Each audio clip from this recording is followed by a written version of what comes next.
7-20 বোল মাছ হয়েছে, বড় লগা। তখন সে পাট নিড়ুতি নিড়ুতি দেখি 10-12 হাত মাথার উপরে পানি হয়ে গেছে।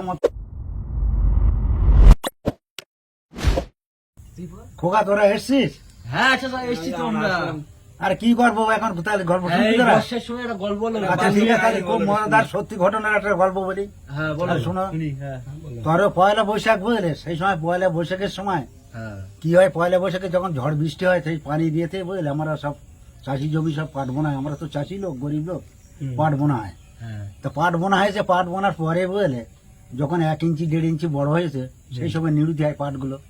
পাট নিড়োবার সময় কি করেছে আমার বাবা, কাকা, ভাই সবাই গিয়েছে 4-5 জনা। তা পাট নিড়োচ্ছে, পাট নিড়ুতি নিড়ুতি দেখি এমন সময় পশ্চিম দিকে একটা বিশাল বড় মেঘ হয়েছে। তাই পুরে বাবার পুরো একেবারে আসমান অন্ধকার করে নিয়ে এসছে। কি বলবো, সে অন্ধকার করতে করতে আমার তো টোকায় মাথা আছে, সেরম রোদ্দুর সবার টোকা মাথায় আছে।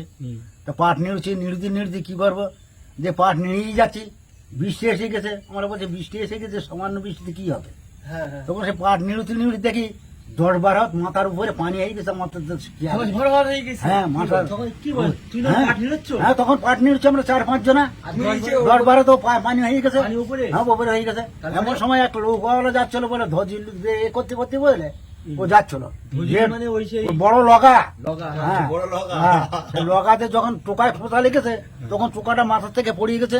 পড়ে যাওয়ার সাথে সাথে দেখি মাথা ভিজে গেছে। হেস। তখন ওদের ডাকছি, এই তাড়াতাড়ি ওঠ, না তো মরে যাবি। মাথার উপর 10-12 হাত পানি হয়ে গেছে, আমাদের খেয়াল নেই, আমরা পাট নিড়িয়ে যাচ্ছি। তখন কি করলো ওরা বুঝলে, সাঁতার কেটে সবাই মিলে আমরা ডাঙায় উঠেছি। উঠে তখন কি করে ভিজে অবস্থা বাড়িতে আসছি, এসে দেখি সব বুড়িয়ে গেছে তো চারিদিকে বুঝলে। দেখি মাছ হচ্ছে প্রচুর পরিমাণে, তারপর যে যা দেখি মাছ ধরছে মানে প্রচুর পরিমাণে, বোল মাছ, শোল মাছ, মানে যত রকম মাছ আছে এক খাবনে 10 কেজি 12 কেজি। 10 কেজি, আমি 12 গরিব কেজি। মানুষ কি করো, আমি নিড়তে গেছি পাট খেতে, আমার তো জাল নেই। তা বাড়ি এসে দেখি বড় একটা কেতা ছেঁড়া আছে বুঝলে। তোমার হ্যাঁ আমার কেতা ছেঁড়া আছে, আর এই গরু দড়ি ছিল। যেটা গায়ে শোল নাকি? হ্যাঁ হ্যাঁ, যেটা গায়ে দিয়ে শুই না, ওটা আলাদা একটা ছেঁড়া ছিল বুঝলে, আচ্ছা, আচ্ছা। মোটা কেতা। সেই কেতাটা নিয়ে যাই বুঝলে, সে কি করেছি দড়ি দিয়ে ভালো করে বেঁধে আর একটা খাড়া নিয়ে গেছি। প্রথম যেই খাবন মেরেছি যমুনায় বুঝলে, ওই গেতা দিয়ে এক কেতা দিয়ে 7-20 বোল মাছ হয়েছে। 7-20? হ্যাঁ 7-20 বোল মাছ নিয়ে সব সেই খাড়ার মধ্যে নিয়েছি। নিয়ে ভালো করে হাত পা দিয়ে আমি কি করবো, অত মাছ আর 7-20 যখন বোল মাছ হয়েছে, তখন কি করেছি, আস্তে আস্তে আসছি ওখান থেকে, কেতাটা কাঁধে নিয়ে খাড়াটা ভালো করে হাতে করে ধরে নিয়ে হেঁটে হেঁটে চলে আসছি। এমন সময় দেখে আমাদের পশ্চিম পাড়ার ঘাটে সবাই ওখানে চান করে বা গা ধোয় সবাই, ওই জায়গাটা পরিষ্কার, দেখি মাছ নড়ছে।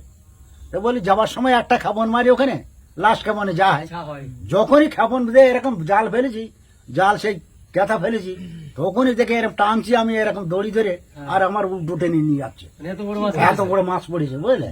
তখন আমি কি করেছি, আবার টানছে, আবার টেনে নিয়ে যাচ্ছে। তখন কি করলাম, ছেলেদের সব চেঁচি উঠলে সবাই, গ্রামের ছেলেরা সবাই এসছে ঘাটে। এটা আমি বলে এই জাল টান, সবাই বলে রশি টান। রশি টেনে ডাঙায় যখন অর্ধেক উঠেছে তখন দেখি যে সারা চিংড়ি মাছের ঠ্যাং দিয়ে, মানে পা দিয়ে ওই প্লাসের মতো ওই জালটাকে কামড়ে ধরে রেখেছে। সেই চিংড়ি মাছ সমস্ত সবাই তুলে বলে 10-15 জন তুলে উঠে দেখি মানে 5 কুইন্টাল ওজন হবে। 5 কুইন্টাল? হ্যাঁ, চিংড়ি মাছ? হ্যাঁ, এত দিয়ে মাছ? হ্যাঁ, সে কত সালের ঘটনা? এটা হচ্ছে প্রায় 40 থেকে 45 বছর আগের কথা, ঘটনা বছর সত্য ঘটনাটা।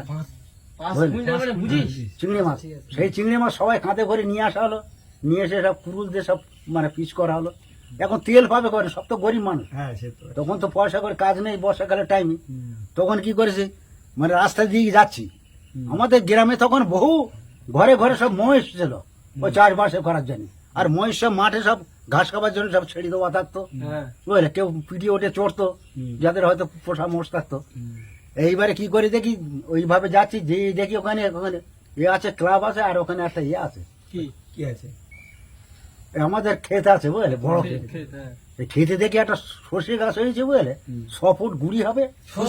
হ্যাঁ 6 ফুট গুড়ি, আর সেরকম লম্বা, সারা গাছ একেবারে সর্ষে পেকে রয়েছে বুঝলে।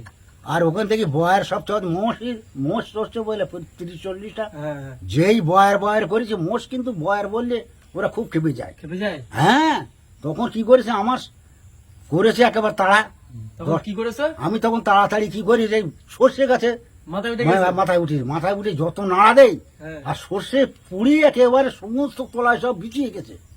বিছিয়ে যাওয়ার পর মোষ আমার গুতি মারবে বলে বুঝলে চারিদিকে গাছে গুঁতো দিচ্ছে, আরো সর্ষে পড়ছে আর চারিদিকে ঘুরছে বুঝলে, ওর পায়ের তলা চটকানি চটে বুঝলে তেল হয়ে গেছে। তেল হয়ে ওই ড্রেন বয়ে দেখি ওই খানার ভিতরে পড়ে গেছে। তখন সব গ্রামের লোকে খবর দিয়েছি বলে সেই তেল এনে বুঝলে কি করলো, সবাই মাছ ভাজলো, সবার ভাগ করে দিলাম। আমার কিছু বেশি দিল, আমি ধরেছি তো। হ্যাঁ, আমি তখন কি করলো, সেই চিংড়ি মাছের ফোড়াটা করেছি কি মাথা- অত বড় মাথা মাছ, ফোড়া। ওই মাথাটা ডোঙা তৈরি করলাম একটা, ডোঙা তৈরি, হ্যাঁ ডোঙা তৈরি করলাম ওই চিংড়ি মাছের মাথা দিয়ে। ডোঙা তৈরি করে সেই মামার বাড়িতে বলে ওখান থেকে 1.5 কিলোমিটার, তখন পানি ভর্তি হয়ে গেছে, হ্যাঁ। সেই মাছ আর খোলা দিয়ে ডোঙা বানিয়ে সেই ডোঙার উপর বসে বলে সেই ধজি দিয়ে আস্তে আস্তে মামার বাড়ি গেলাম।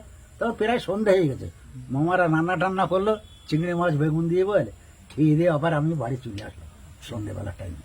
তাহলে আবার এরকম একটা গল্প পরে একটু হ্যাঁ, হবে। এরপরে আবার একটা গল্প, ভালো গল্প আছে।